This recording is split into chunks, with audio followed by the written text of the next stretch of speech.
Tadilah hati dia. Ini hasil dodol yang kita dah siapkan tadi, dah masak dah. Hari ni Makcik Zaidah buat dodol nenas. Dodol nenas ni betul-betul dari buah nenas sebenar-benarnya asli. Mula kita akan masukkan tepung dulu, tepung pulut proses untuk buat bancuhan tepung.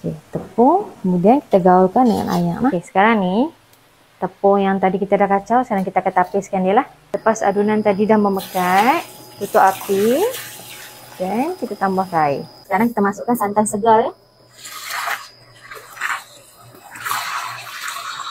Kita masukkan paste isi nenas yang kita dah blender tadi lah, hati dia. Lepas masukkan semua paste ni, nenas tadi, kita masak dia selama 6 jam. Okay, kalau tengok daripada sini, dia punya tekstur dia dah semakin lekat. So sikit lagi dia nak masak. Dan dia mari dia masak nanti boleh kita akan pindahkan. Okay, ini hasil dodol yang kita dah siapkan tadi, dah masak dah. So semua dodol ni dia akan sejukkan dulu.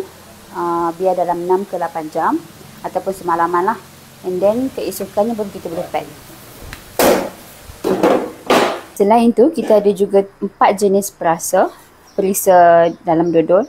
Yang pertama kita gunakan asli, durian, pandan, dan yang terbaru adalah dodol nenas.